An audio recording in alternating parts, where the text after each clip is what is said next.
Hello guys! Good evening! For today's video, magluluto po tayo ng hopya baboy. Ang mga ingredients ay para sa ating outer dough, 1 and 1/2 cups ng all-purpose flour, 2 tablespoon ng asukal, 1/2 cups ng tubig, 1/4 cups ng mantika or cooking oil, 1 teaspoon ng asin.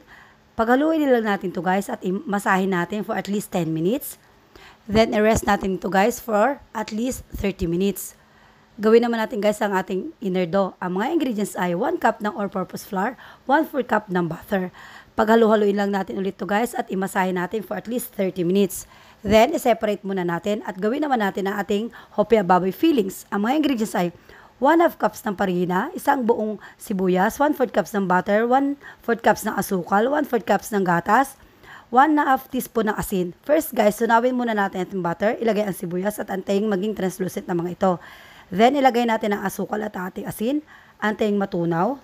Pag natunaw na guys, ilagay na natin ang ating gatas. Haluin at ilagay ang ating farina.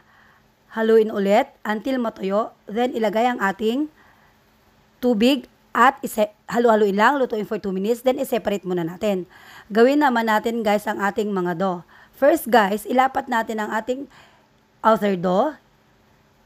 Then, ilagay natin ang ating inner dough. Lapatin lang guys at tupiin. I-rest for 5 minutes. Then, ikat natin guys sa size na gusto natin para sa ating hopya. Then, ilapat lang. Lagyan ng fillings bago isara at bilugin. Tapos guys, pag nabilog na natin lahat guys at nalagyan na natin ating fillings, pwede natin to guys i-bake. I-brush natin ang egg yolk sa ibabaw. Then, i-bake sa 190 degrees centigrade for at least 10 minutes. That after 10 minutes guys, wala, ready na ang ating hopyang baboy. Madali lang diba guys? Try nyo na matikman yung sariling version. Thanks for watching guys. Ingat po kayo. God bless. Bye!